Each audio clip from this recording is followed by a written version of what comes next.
বলছে 1500 নম্বরে এই ভদ্রমহিলা, এদিকে আসেন, এই ভদ্রমহিলা স্বাক্ষর করেনি, দেখেন স্বাক্ষর করছে। এবং আরও কি অবাক ব্যাপার, এই মামলায় আপনার প্রিজাইডিং অফিসার বলছে সবারটা ঠিক, একজনেরটা ঠিক না। আজকে হিয়ারিং করার সময় বিএনপির প্রার্থী এসে অপোজিশন দেয় তার স্বতন্ত্র বিএনপি প্রার্থী যাতে ইলেকশন করতে না পারে। সেজন্য আপনাদের মাধ্যমে বলতেছি সারা দেশবাসীকে, ভোট হচ্ছে একটা আমানত, এবং এইভাবে বিএনপির স্বতন্ত্র প্রার্থীদেরকে এইভাবে ভোট করতে না দেওয়া, এই কনস্পিরেসি, এই ইলেকশন ইঞ্জিনিয়ারিং চলবে না। এই ইলেকশন ইঞ্জিনিয়ারিং করে আর যাই হোক বিএনপি লাভবান হবে না। ধন্যবাদ আপনাদের সবাইকে।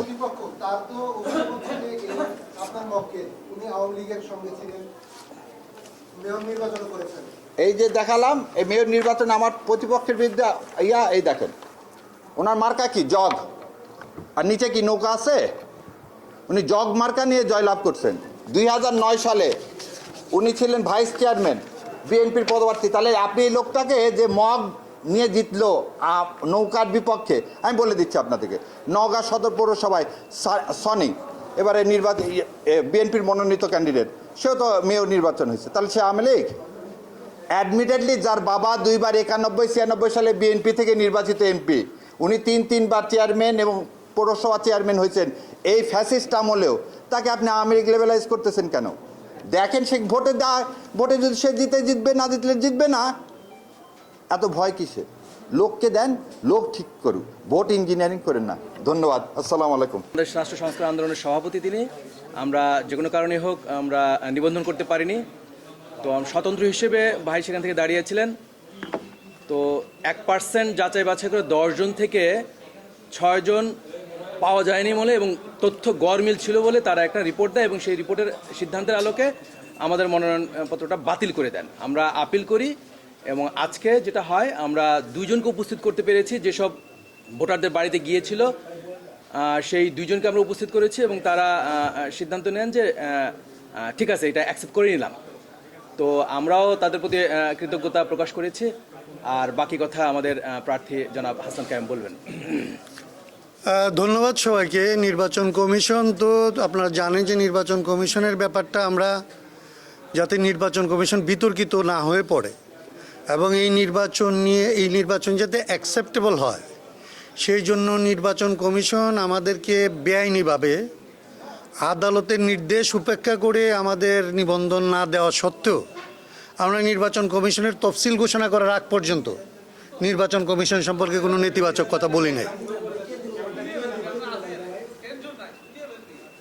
আর নির্বাচন কমিশন নিয়ে আমরা কোনো নেতিবাচক কথা বলি নাই, কারণ আমাদের কাছে মনে হয়েছিল আমাদের দলীয় স্বার্থের চাইতে জাতীয় স্বার্থ অনেক বড় এবং সেইখানে নির্বাচনটা আসলে ক্রেডিবল হওয়া দরকার, অ্যাকসেপ্টেবল হওয়া দরকার এবং এই নির্বাচন কমিশনকে যতটা সম্ভব জনগণের সামনে আসলে তাকে বিতর্কিত না করা উচিত।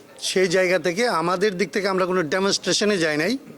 আমরা সবসময় নির্বাচন কমিশনকে আইনি পথে, বৈধ পথে এবং আলোচনার মাধ্যমে আমাদের নিবন্ধনের জন্য আমরা কাজ করেছি। শেষ পর্যন্ত তারা আমাদের নিবন্ধন দেয় নাই। আমাদের দল এটার প্রতিবাদ হিসাবে আমাদের দলের 75 জন প্রার্থী ছিল, তাদের সবাই আসলে নির্বাচন করতে আসলে ব্যর্থ হয়, তারা নির্বাচনে অংশ নিতে পারে নাই।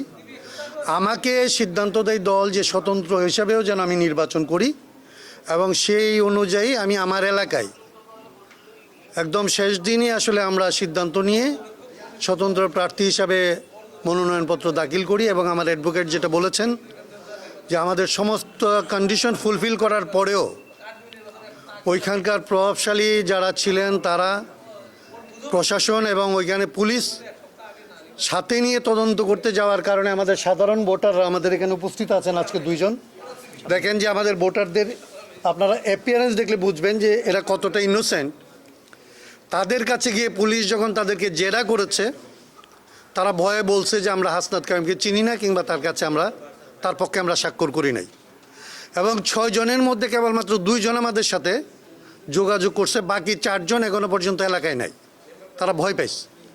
তো এইটা নিয়ে পরবর্তীতে আমরা আপিল করি এবং আজকে এই 2 জনকে যেহেতু আমরা ট্রেস করতে পারছিলাম, এই 2 জনকে এই নির্বাচন কমিশনের সামনে উপস্থিত করাই এবং নির্বাচন কমিশন তাদেরকে দেখে তাদের আসলে পরীক্ষা করে এই সিদ্ধান্ত নিয়েছে যে আসলে আপিলটা তারা অ্যালাউ করেছে, আমাকে এই নির্বাচনে অংশ নেওয়ার সুযোগ দিয়েছে। আমি সব কিছুর পরেও এই নির্বাচনে শেষ পর্যন্ত লড়াইটা অব্যাহত রাখতে চাই। গতকালকে আপনি জানেন যে আমরা স্বতন্ত্র প্রার্থীদের পক্ষ থেকে গতকালকে যে মত বিনিময় করেছি, সেইখানে তাদের অভিজ্ঞতা আমার চাইতে ভয়াবহ। স্বতন্ত্র প্রার্থীদেরকে নির্বাচন থেকে বাইরে ফেলে দেওয়ার জন্যে নির্বাচন কমিশনের অন্তত মাঠ পর্যায়ে খুব তীব্রভাবে কাজ করছে। আপনারা দুইটা জিনিস লক্ষ্য করলে বুঝবেন, কী পরিমাণ আপিল হচ্ছে এবং কী পরিমাণ আপিল অ্যালাউ হচ্ছে। এর পার্সেন্টেজ দেখলে আপনি বুঝবেন যে স্থানীয় রিটার্নিং কর্মকর্তারা যারা আসলে নির্বাচন কন্ডাক্ট করবে, তারা বড় দলগুলি দ্বারা কী মাত্রায় প্রভাবিত হয়েছে। এই নির্বাচন কমিশনকে আমরা অনুরোধ করব যে এই ধরনের রিটার্নিং কর্মকর্তাদের দিয়ে যদি তারা আগামী ইলেকশন কন্ডাক্ট করতে চায়, তাহলে একটা ফেয়ার ইলেকশন তারা করতে পারবে না, অ্যাকসেপ্টেবল ইলেকশন করতে পারবে না। এবং অ্যাকসেপ্টেবল ইলেকশন এই জন্য দরকার না যে আমি নির্বাচিত হয়ে আসব, এটা দরকার এই জন্যে যে বাংলাদেশ যে বিপর্যয়ের মধ্যে পড়তে যাচ্ছে, এই নির্বাচন যদি তার গ্রহণযোগ্য নির্বাচন করতে ব্যর্থ হয়, তাহলে বাংলাদেশ বড় রকমের বিপর্যয়ের মধ্যে পড়বে। এবং সেটার দায় দায়িত্ব আসলে এই অন্তর্বর্তী সরকার এবং নির্বাচন কমিশনের উপরে পড়লেও জনগণ কিন্তু তার ভোগান্তি থেকে রেহাই পাবে না। বাত ব্যথা, প্যারালাইসিস কিংবা আর্থ্রাইটিস, আধুনিক ফিজিওথেরাপি ও পুনর্বাসন চিকিৎসায় নির্ভরযোগ্য নাম ডিপিআরসি। আমি রিটার্নিং কর্মকর্তাদের আমি কেবলমাত্র একটা মাঠের অভিজ্ঞতা বলি। আমরা আগে থেকে বলতেছিলাম যে নির্বাচন কমিশনের সংস্কার সবার আগে প্রয়োজন, নির্বাচনী আইনের সংস্কার সবার আগে প্রয়োজন। বাংলাদেশে সবচেয়ে কম সংস্কার হয়েছে কিংবা এই নির্বাচন কমিশন কোনো ধরনের সংস্কার করতে দেয় নাই, সেটা হচ্ছে নির্বাচন কমিশন। তারা একদম হাসিনা আমলের ফেসিস্ট আইনগুলি দিয়ে নির্বাচন কন্ডাক্ট করতেছে। এবং ওইখানে আপনারা দেখবেন মাঠ পর্যায়ে নির্বাচন কর্মকর্তা না, ইউনোরা নির্বাচন কন্ডাক্ট করতেছে, ডিসিরা নির্বাচন কন্ডাক্ট করতেছে। এবং তারা তাদের যে গত সরকারের যে অপকর্ম, এইটাকে ঢাকার জন্যে ইনকামবেন্ট গভর্নমেন্ট যারা হইতে পারে বলে তাদের মনে হইতেছে, তাদেরকে হাসিনার চাইতে বেশি সেবা দিয়ে এই সরকারের অধীনে থাকার জন্যে এবং গুটবুকে থাকার জন্য চেষ্টা করতেছে। এই নির্বাচন কমিশনকে আমি অনুরোধ করব যে তারা যেরকম লিবারেল ভিউ নিছে, এইখানে আসলে যেরকম আপিলগুলি অ্যাকসেপ্টেড হচ্ছে, এটা যেরকম লাগবে এখান থেকে তাদের এই ইয়েটাই লাগবে, তাদের এই অবজারভেশনটুকু লাগবে যে তার মানে মাঠ পর্যায়ে তাদের কর্মকর্তারা কী করতেছে। সেইটা ঠিক না করতে পারলে যে তারা বাংলাদেশের নির্বাচনটা করতে পারবে না, এই অভিজ্ঞতাটা তাদেরকে নেওয়ার জন্য অনুরোধ করব। এবং একটা বাংলাদেশের জন্যে, বাংলাদেশের ভবিষ্যতের জন্য একটা অ্যাকসেপ্টেবল ইলেকশন লাগবে, এটার বিকল্প কিছু নাই। আমরা আসলে এই ইলেকশনকে কোনোভাবে প্রশ্নবোধকের নিচে রাখতে পারবো না, কারণ এই ইলেকশন কেবলমাত্র ক্ষমতা বদলের না, এই ইলেকশন সংবিধান সংস্কারের নির্বাচন পর্যন্ত।